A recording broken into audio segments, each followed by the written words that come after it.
दोस्तों, आज के युग में किसी की भलाई करना गुनाह है, इसलिए जब तुर्की में भूकंप आया था तब सबसे पहले भारत ही एक ऐसा देश था जो आगे बढ़ चढ़कर लोगों की ज़रूरत को देखते हुए अपने सैनिक से लेकर मेडिकल तक का सामान भेजा गया था। और अब तुर्की ने मालदीव में अपना ड्रोन बेचकर कितनी बड़ी गलती कर दी है, उसका अंदाज़ा अब उसे जल्द ही होने वाला है। भारत की सीमा के पास भारत के लिए खतरा बढ़ाकर तुर्की एक बहुत बड़ी दुश्मनी मोल ले रहा है। दूर बैठकर तुर्की की चालाकी भारत को समझ आ रही है। दूसरे देशों के जरिए भारत में बढ़ती तुर्की की दखल अंदाजी अब भारत बर्दाश्त नहीं करेगा और इसकी तैयारी भारत बहुत पहले से कर चुका है। भारत के हथियार अब तुर्की के पास तक पहुंच रहे हैं। जिस तरह तुर्की अपने हथियारों की मौजूदगी भारत के पास बढ़ रहा है, ठीक उसी तरह भारत ने भी अपने हथियारों को तुर्की के पास लगा दिया है। आर्मेनिया की तरफ बढ़ते भारत के हथियार यह बताने के लिए काफ़ी है कि आर्मेनिया को भारतीय हथियारों पर कितना भरोसा है और किस तरह तुर्की की मुसीबत अब बढ़ने वाली है।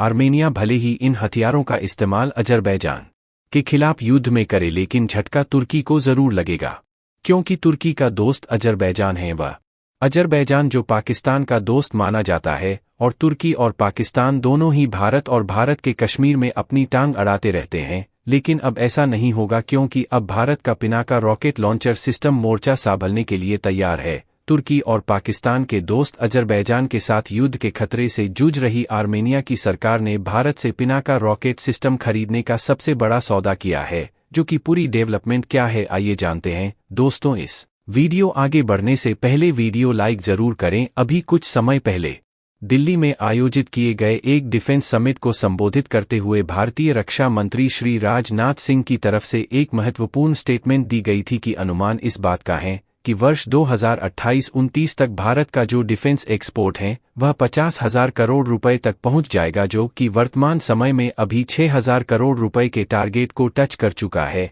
एक समय ऐसा भी था जब भारत की गिनती दुनिया के टॉप डिफेंस इंपोर्ट में होती थी, लेकिन आज का समय जब भारत ने दुनिया के टॉप 5 डिफेंस एक्सपोर्ट्स की लिस्ट में अपनी जगह बना ली है। भारत जो कि दुनिया की तीसरी सबसे बड़ी अर्थव्यवस्था भी बनने जा रही है। और डिफेंस मार्केट की बात करें तो भारत ग्लोबल डिफेंस मार्केट में एक उभरता हुआ देश बन रहा है। और जैसा कि भारत के रक्षा मंत्री ने कहा था कि 2028-29 तक जो भारत का एनुअल डिफेंस प्रोडक्शन है उसकी भी 4 लाख करोड़ रुपए तक टच करने की उम्मीद है। और इस बात में कोई डाउट नहीं है कि भारत सरकार के आत्मनिर्भर और मेक इन इंडिया की तरह के अलग अलग कंपनी ने भारत की डिफेंस इंडस्ट्री को ग्रो करने में काफ़ी ज़्यादा मदद की है। भारत अब हथियारों के निर्यातक देशों में शुमार होने लगा है। दुनिया के कई देश अब भारत में बने हथियार खरीद रहे हैं। इसका ताज़ा उदाहरण एशियाई देश आर्मेनिया है, जहां Bharat make in India air defence system भेजने जा रहा है। आर्मेनिया ने भारत के आकाश एयर डिफेंस मिसाइल सिस्टम को खरीदने के लिए बड़ा ऑर्डर दिया है। इकोनॉमिक टाइम्स की रिपोर्ट के अनुसार आकाश एयर डिफेंस मिसाइल सिस्टम को लेकर भारत और आर्मेनिया के बीच 6,000 रुपए करोड़ की डील हुई है। ऐसे में जल्द ही भारत से हथियार भेजने का काम शुरू हो जाएगा। आकाश एयर डिफेंस मिसाइल सिस्टम को भारत की अपनी company Bharat dynamics limited (BDL) बनाती है। दरअसल भारतीय सेना पहले से ही इनका इस्तेमाल कर रही है। इसके साथ ही और भी देश इस हथियार को खरीदने में रुचि दिखा रहे हैं, जिनमें वियतनाम और फिलीपींस को लेकर चर्चा तेज है और माना जा रहा है कि जल्द ही सौदा तय हो जाएगा। हाल ही में आकाश मिसाइल का एक परीक्षण किया गया था, जहां एक मिसाइल ने 4 लक्ष्यों, मानव रहित हवाई लक्ष्य, पर एक साथ निशाना साधा था। खास बात यह है कि रक्षा अनुसंधान और विकास संगठन DRDO ने इसे बनाया है और इसमें 82% सामान भारत में ही बनाया गया है और प्रोजेक्ट का 60% खर्च छोटे बड़े कारखानों को दिया गया है। पिछले साल नवंबर में कल्याणी स्ट्रेटेजिक सिस्टम्स ने बताया था कि उसने एक देश से तोपों का 15.5 करोड़ डॉलर की डील की है और ये डील भी आर्मेनिया के लिए था।